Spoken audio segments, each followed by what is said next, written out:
Hai guys, Assalamualaikum warahmatullahi wabarakatuh. Selamat datang kembali di Antik Channel.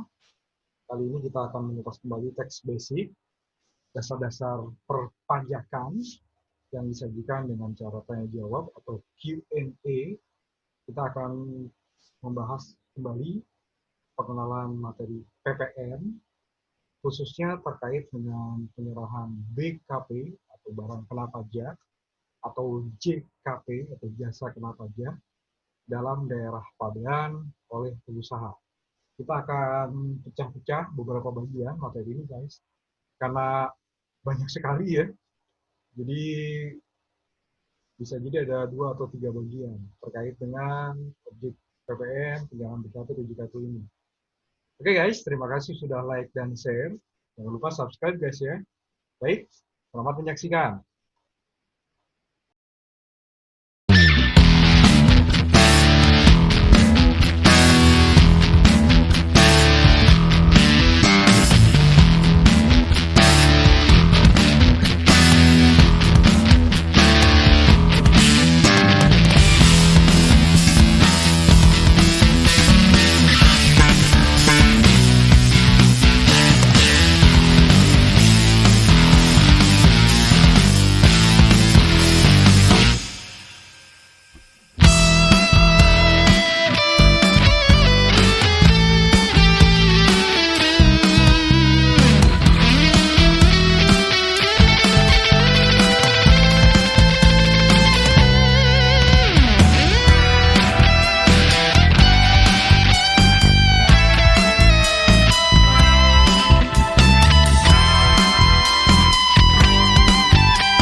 Terutang atau tidaknya penyerahan barang atau jasa di Indonesia itu pada dasarnya melihat persyaratan yang disebutkan dalam undang-undang guys.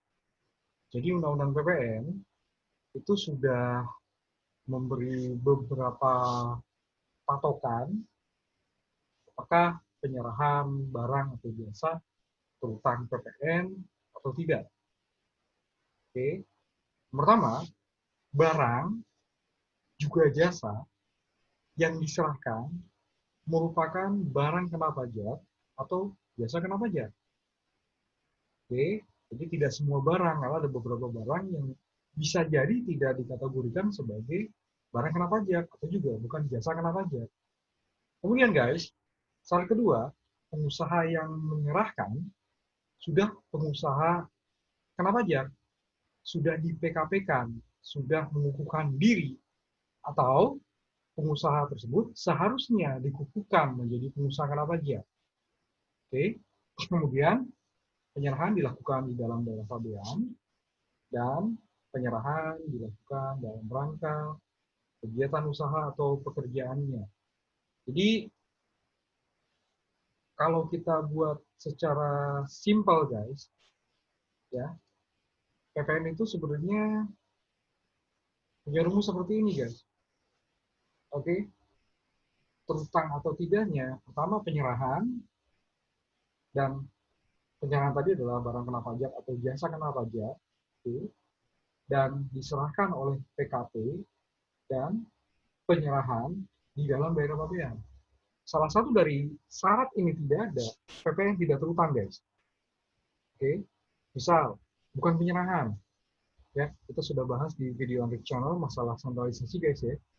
Kalau sudah sentralisasi, penyerahan dari pusat ke cabang atau sebaliknya dan penyerahan ke cabang, itu bukan penyerahan kata undang-undang PPN. Jadi ya, maka tidak terutang PPN guys, karena itu tadi satu identitas. Oke, menyerahkan beras nilainya 2 triliun, terutang PPN enggak. Beras bukan barang kena pajak guys. Oke, jadi kalau nilainya besar sekalipun, bila dia bukan barang kena pajak ya tidak terutang PPN, guys. Gitu ya. Kemudian, misalnya nih, penjualan 200 juta, oke? Okay? Si pengusaha yang menjual, yang menyerahkan barang, belum PKP, karena dia belum memenuhi batasan PKP yang kemarin 4,8 miliar itu loh, guys. Jadi, PPN tidak terutang. Oke? Okay? Nah, kalau ternyata penyerahannya tidak pernah di dalam daerah pabean, guys, misalnya penyerahannya adalah dari Eropa ke Malaysia, tapi itu barang kita, ya. Berarti itu di luar dari pengenaan PPN, gitu ya. Oke, ekspor gimana kan di luar juga. Nah, yang kemarin ya PPN bersifat netral. Ekspor itu pada dasar tetap kena PPN, tapi dengan tarif 0%, guys. Gitu ya. Karena itu tadi konsumsinya, penyerahannya sebenarnya di luar daerah pabean, makanya nggak ada tuh PPN, dikenakan tarif 0%. Oke, itu kita akan kupas ini satu persatu, guys. Kecuali masalah PKP dan daerah pabean yang kemarin kita sudah sempat bahas. Apa itu penyerahan, mungkin di video ini. Dan BKP-JKP kita akan kupas mungkin di bagian berikutnya. Oke, guys.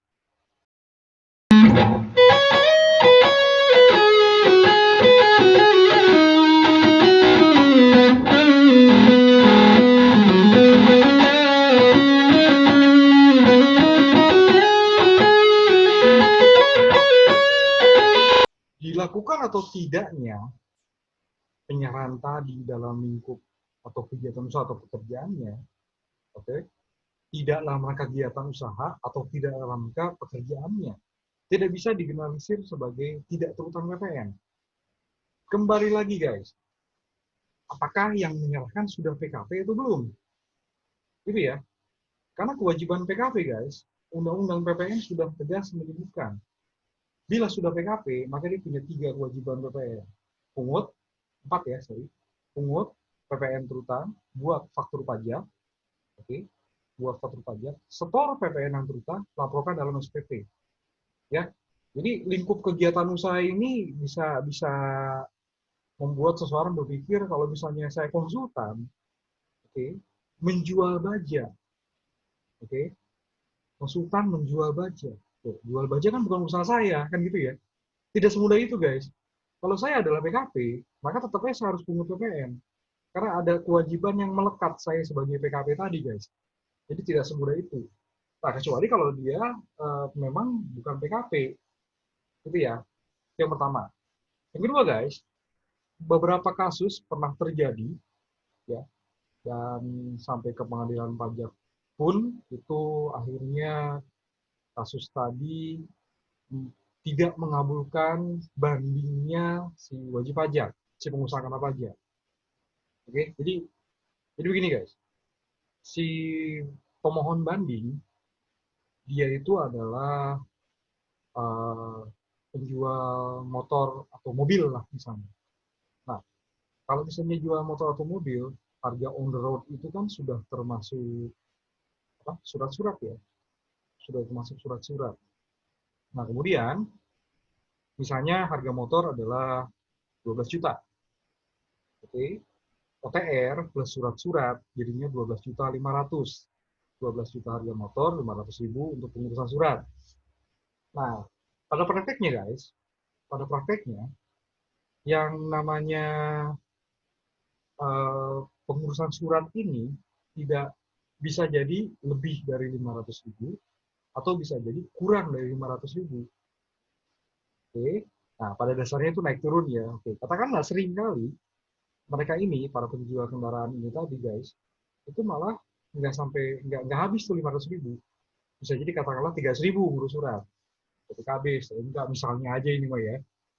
Oke ya, harga motornya masih 12 juta. Misalnya ya nggak nyampe 150 cc lah gitu ya. Di bawah 100, 110 cc lah. Oke, di bawah 500 ribu. 300 ribu misalnya.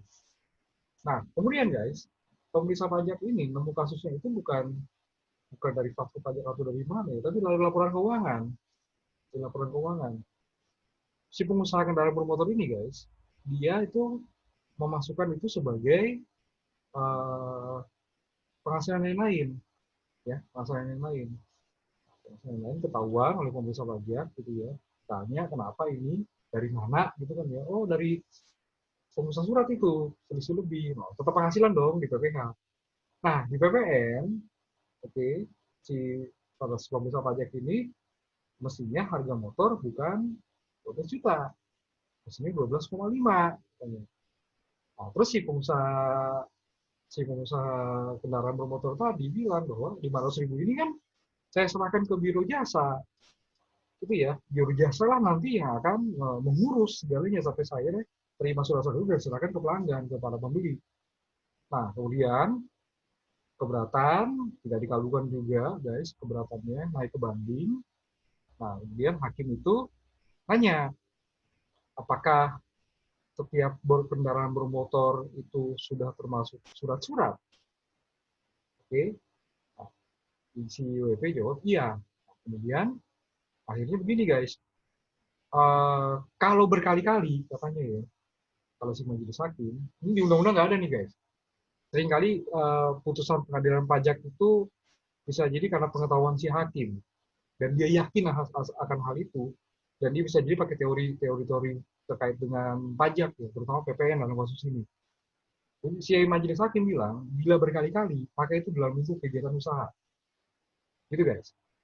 Oke, okay? Itu yang pertama. Yang kedua guys, kalau kita perhatikan dari undang-undang PPN kita, ya dari undang-undang PPN kita, itu pada dasarnya mengadopsi teori pajak guys. Yang kebetulan yang pernah saya baca itu bukunya Turoni, ya ditulis oleh William gitu ya guys ya. Sama persis nih guys, ya ini undang-undang PPN ya guys ya, sama persis nih, bunyinya kayak gini. Cuman di buku tadi, di buku yang tadi saya sebut ya, di buku Turoni William bahasa Inggris ya guys ya, oke. Nah di sini dibilang, di sini kan cuma sebegini ya guys ya.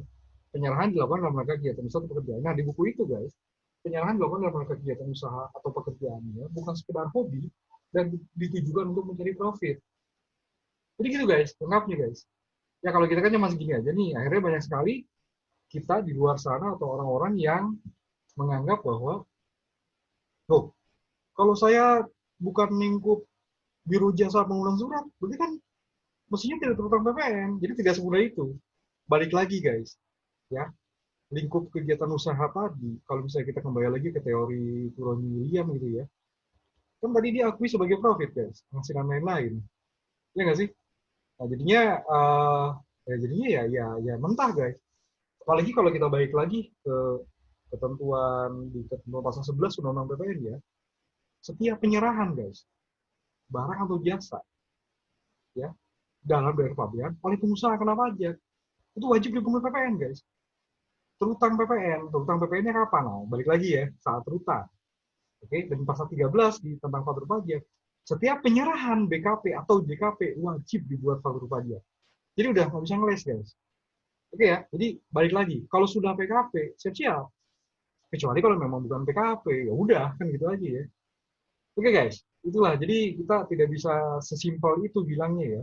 Kalau tidak terkait dengan usaha, berarti tidak terutama PPN, nggak gitu guys. Balik lagi, status kita PKP atau bukan.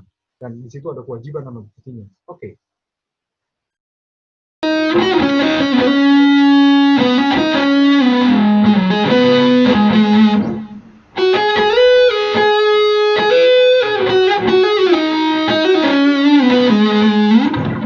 Undang-undang PPN menyebutkan guys,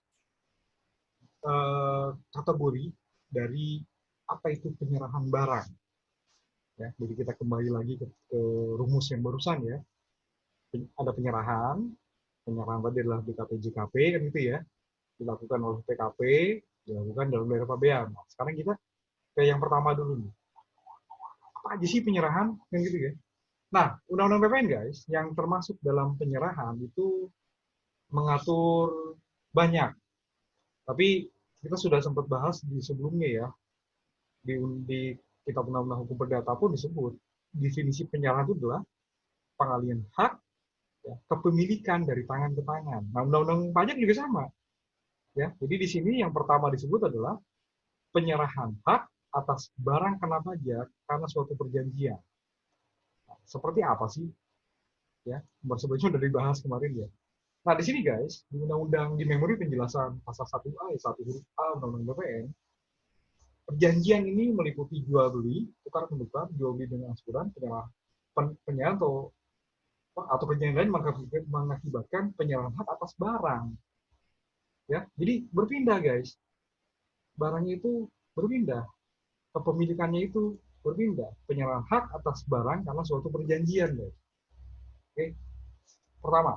Yang kedua, pengalihan barang kena pajak karena suatu perjanjian sewa beli atau perjanjian sewa guna usaha dengan leasing. Oke, sewa guna usaha atau leasing. Leasing yang dimaksud di sini guys adalah leasing dengan hak opsi. Atau kalau bahasa ngetrennya finance lease ya guys ya. Finance lease. Jadi leasing dengan hak opsi. Kan leasing itu ada dua. Ada operational lease, ada finance lease. Operational lease itu yang dilihat bukan barangnya guys, tapi jasanya. Makanya PPN tidak terutang atas barang, tapi di sini atas jasanya, operasionalis. Karena tidak ada perpindahan hak atas kepemilikan atas barang, cuman perpindahan ke penguasaan aja guys. Nah, sementara di sini dengan opsi itu pada dasarnya adalah penjualan dengan term tertentu ya, kan leasing namanya juga kan ya. Ya, jadi dia entarnya tuh si barang tadi setelah di opsi diambil itu barang itu berpindah ke pemilikan. Jadi yang diatur di sini yang dimaksud penyerahan adalah leasing dengan hak opsi atau finance lease guys. Oke.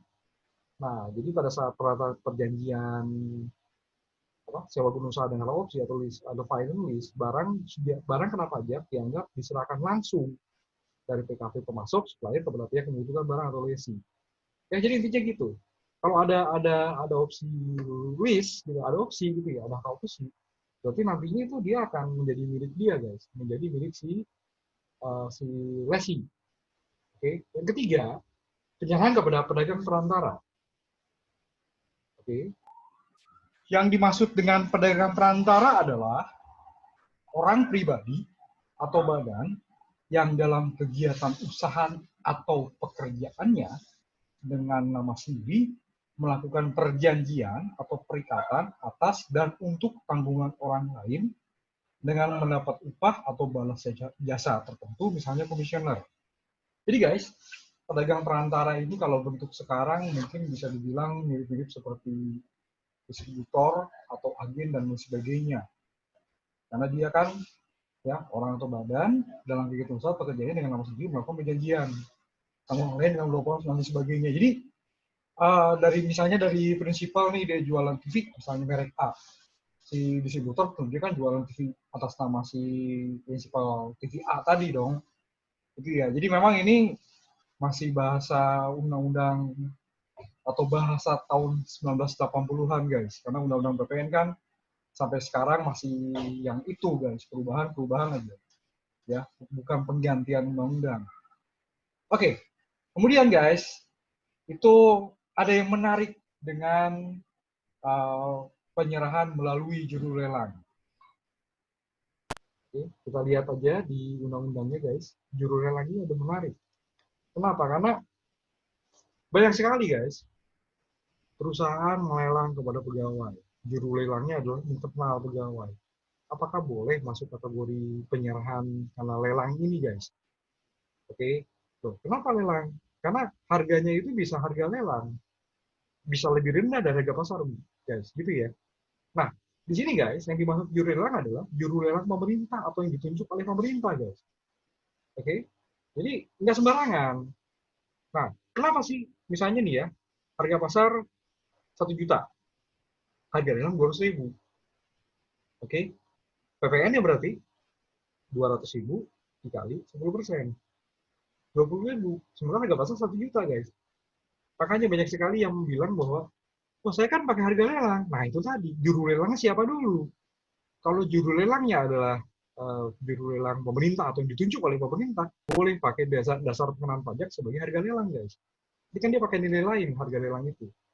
Ya, ya di PMK 75 guys tahun 2010 bisa dicek ya untuk harga lelang itu apa gitu ya. Jadi benar-benar di sini yang dimaksud juru lelang ini bukan juru lelang internal perusahaan guys. Ya, jadi memang harus hati-hati nih guys nih. Kita harus hati-hati di dalam melihat substansi suatu masalah terutama di pajak. Oke guys, kita harus tahu lebih banyak lagi. Oke, selanjutnya guys, pemakaian sendiri dan pemberian cuma-cuma. Nah, ini yang sering terjadi ya guys ya. Barang gratisan ini pada dasarnya. Bedanya di mana?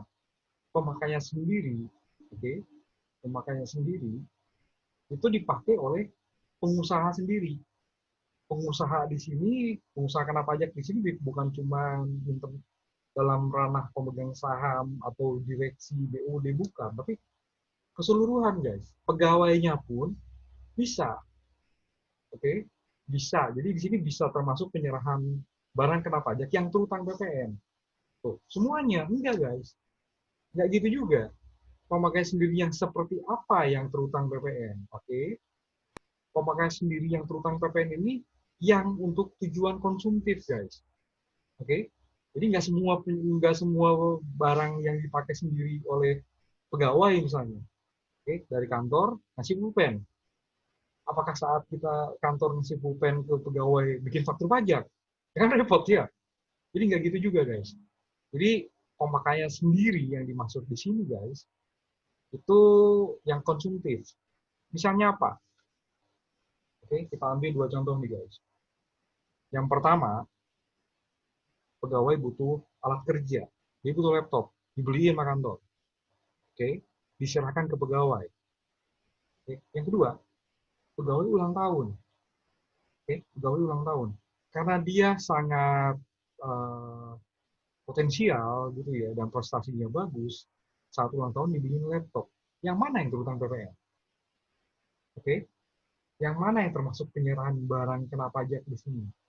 Yang pertama itu untuk tujuan produktif, guys. Oke, tujuan produktif maksudnya ada 4 ya di, di definisi PPN tadi. Pertama adalah terkait dengan produksi, distribusi, manajemen, pemasaran. Oke, si pegawai dikasih laptop, dia misalnya bertugas untuk menyelesaikan atau menuntaskan hak dan kewajiban pajak perusahaan. Maka itu terkait dengan jasa manajemen. Bukan jasa manajemen ya. Terkait dengan kegiatan manajemen perusahaan. Oke, berarti dia untuk tujuan produktif, bukan penyerahan BKP, guys. Oke, yang kedua, pegawai ulang tahun, produktif konsumtif. Jelas konsumtif, guys. Jadi ya, jadi pada saat perusahaan memberikan laptop si pegawai ulang tahun, maka dia harus pungut PPN, guys. Pakai nilai lain juga. Harganya, harga perolehan, guys. Gitu ya. Jadi pemain sendiri, tadi pemain sendiri itu untuk internal, pemberian cuma-cuma untuk eksternal guys, untuk eksternal. Jadi dikasih ke orang-orang atau badan di luar perusahaan, barang gratisan. Yang sering terjadi ini misalnya adalah sumbangan guys, sumbangan. Oke ya, jadi misalnya ini sekarang dalam antara COVID gini ya, perusahaan memberikan APD gitu kan, diserahkan kepada rumah sakit. Pemberian cuma-cuma, gitu ya, pemberian cuma-cuma. Nah, cuman dengan tanda kutip masuk ya ke PMK 28. Gitu ya. Kalau misalnya ternyata dia ditunjuk gitu ya untuk membantu penanganan COVID-19 ya berarti bukan apa dapat PPN apa BTP apa dibebaskan saya lupa ya. Ya PMK 28 yang jelas ya guys ya. Dia dapat dapat fasilitas pajak guys. Tapi kalau misalnya nih ada ada bencana alam, tadi kan non alam ya, bencana alam, nyumbang selimut, dikasihnya ke kelurahan. Oke, nah yang jadi masalah foto pajaknya gimana guys? Nama penjual yang ngasih, nama pembeli, oke, kelurahan, PPN siapa yang nanggung? Minta uang ke kelurahan, ngamuk guys, gitu ya. Jadi pemberian cuma-cuma, ya, oke, pemberian cuma-cuma nanti di faktur pajak ya tetap nanti kasih kelurahan, namanya siapa kita serahkan ke siapa gitu ya. Tapi PPN 10% yang nanggung adalah yang memberi. Jadi di sini guys, intinya adalah kalau kita nyumbang barang apapun bentuknya, sumbang juga PPN-nya guys. Jadi gitu ya. Nah, sementara kalau pemakai sendiri di faktur pajak, nama pembeli dan penjual adalah perusahaan, guys. Baik lagi ya, pemakai sendiri untuk tujuan konsumtif. Oke. Kemudian, guys, yang selanjutnya itu adalah BKP berupa persediaan dan aktiva yang menurut tujuan semula tidak untuk diperjualbelikan yang masih tersisa pada saat pembubaran perusahaan. Ini juga penyerahan, guys. masuk kategori penyerahan. Oke, sekarang gini, kalau perusahaan bubar, apa yang terjadi? Semua aset, ya, aset terutama ya, jual. Nah, terutama PPN kan fixed aset ya di sini, aktif atau tetap, dijual. Kalau laku berarti kan dapat cash tuh si pemegang saham. Oke, saat bubar dapat dijual, laku dapat cash. Nah, gimana kalau nggak laku, guys? Nah, kalau nggak laku, itu dipersamakan seperti pemakaian sendiri, guys. Itu ya, seperti pemakaian sendiri. Makanya jadi terutang PPN, persediaan atau aktiva yang dijual sebulan tidak diperjualbelikan. Berarti fixed aset ya, persediaan berarti kan barang jualan, gitu ya. Fixed aset dan persediaan aktiva dan persediaan ini dianggap pemakaian sendiri. Nah, yang jadi masalah, guys, di pengenalan PPN yang pertama saya sudah bilang bahwa faktur pajak ini full administratif. Hati-hati dengan faktur pajaknya. Kalau untuk persediaan pemakaian sendiri, dia pakai DPP-nya adalah nilai lain. Berarti faktur pajaknya 040. Sementara, guys, aktif yang tujuan semula tidak perlu jual belikan, itu ada aturan khusus. Namanya pasal 16D Undang-Undang PPN. Oke, atau bahasa orang biasa sebut PPN 16D, atau penyerahan barang bekas, guys. Aktiva tetap yang tidak diperjualbelikan, barang bekas. Nah, di situ disebut bahwa PPN pasal 16D ini DPP-nya adalah harga pasar wajar. Oke, guys, jadi hati-hati di sini nih dalam membaca, walaupun undang-undangnya bilang pemakaian sendiri, tapi kan DPP-nya beda, guys. Gitu ya, pemakaian sendiri, ya, pemakaian sendiri gitu ya, dengan PPN 16D, DPP-nya sama sekali berbeda. Harga pasar, satu lagi harga perolehan. Oke, balik lagi pajak menganut historical cost, guys. Oke ya, oke. Oh, yang selanjutnya, guys, penyerahan barang kena pajak dari pusat ke cabang atau sebaliknya adalah penyerahan BKP per cabang bila tidak sentralisasi. Oke, kita sudah sempat bahas sentralisasi ya. Silakan cek per 11, guys, PG 2020 yang sudah disajikan di Andrix Channel ya. Silakan baca di sana. Tapi kalau misalnya belum sentralisasi, penyerahan BKP dari pusat ke cabang atau sebaliknya dan penyerahan antar cabang, oke, itu penyerahan yang terutang PPN. Selanjutnya penyerahan BKP secara konsinyasi. Nah, ini juga rame ya, terutama di bidang retail nih, guys. Jadi pada saat barang keluar dari penguasaan, ya, diserahkan dari si PKP yang menitipkan kepada PKP yang dititipkan, guys, itu sudah terutang PPN.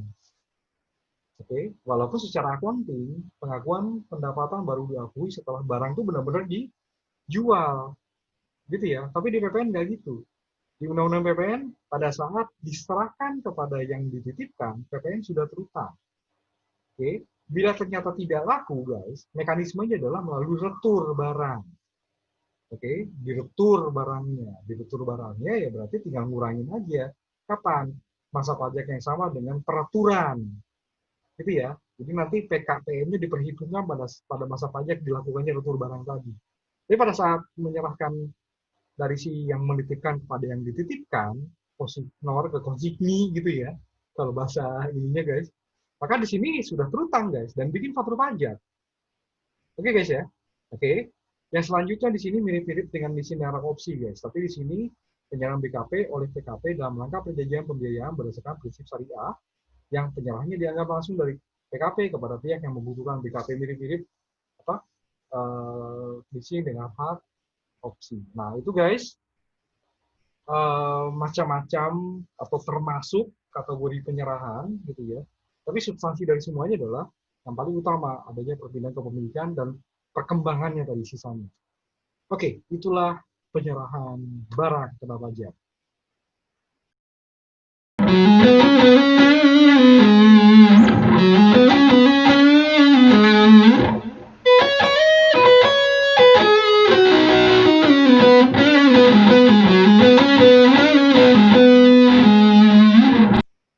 Undang-undang PPN mengatur beberapa pengecualian yang tidak termasuk penyerahan, guys.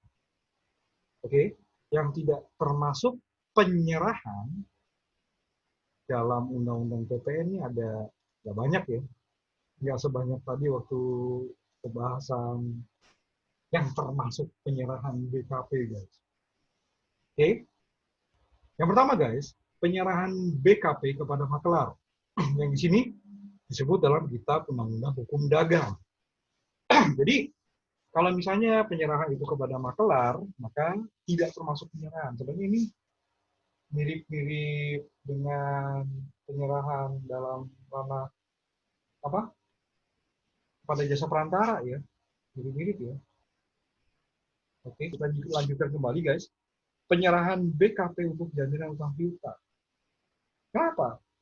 Ya kan di sini intinya bukan jualan barang dia. Pinjam uang 100 juta. Agunkan mobil. Apakah kita jualan mobil? Enggak gitu, guys. Jadi mobilnya memang bisa jadi hak-haknya yang berpindah, guys. Misalnya BPKB-nya sebagai jaminan gitu ya. Mobilnya ya tetap gitu kan ya. Nah, di sini bukan dilihat dari penyerahan barang, tapi karena dia minjem uangnya, guys. Makanya di sini tidak termasuk penyerahan BKP gitu. Nah, yang ketiga, guys, ini kita sudah sempat bahas ya. Kalau sudah sentralisasi PPN, penyerahan BKP dari pusat ke cabang atau sebaliknya, dan penyerahan tercabang dalam hal PKP melakukan pemusatan tempat pajak terutama. Oke, yang selanjutnya, guys, pengalihan BKP dalam rangka restrukturisasi usaha.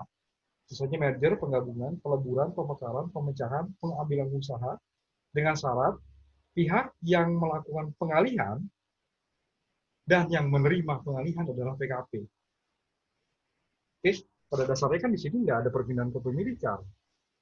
Iya nggak sih? Merger, PT A, PT B, yang punya PT C. Digabung nih AB sama si C. Tetap aja itu kan kepemilikannya tetap di si C. Makanya di sini cuma pindah-pindah gitu aja, guys. Ya, tapi pada saat pengalihan barang dalam rangka merger misalnya, di sini dua-duanya masih harus PKP. Oke, kalau salah satu tidak PKP, maka jadi penyerahan loh, guys. Atau salah satu belum PKP, maka bukan jadinya penyerahan, guys. Ya, karena di sini dengan syarat pihak yang mengalihkan dan yang menerima pengalihan adalah pengusaha karena wajib. Oke, guys, ya jadi hati-hati ya, baca undang-undang atau peraturan pelaksanaan dari undang-undang itu harus pelan-pelan, nggak boleh sepotong-sepotong, guys.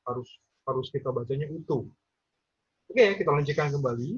BKP berupa aktiva yang menurut tujuan semula tidak untuk diperjualbelikan, yang masih tersisa pada saat pembubaran perusahaan, yang pajak masukan atas bawahnya tidak dapat dikreditkan menurut ketentuan pasal 98 huruf B dan huruf C.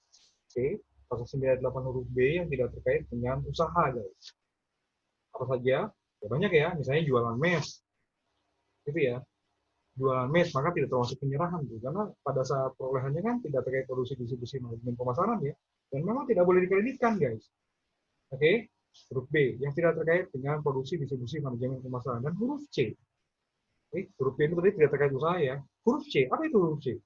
Huruf C, guys, itu terkait dengan kendaraan sedan dan station wagon.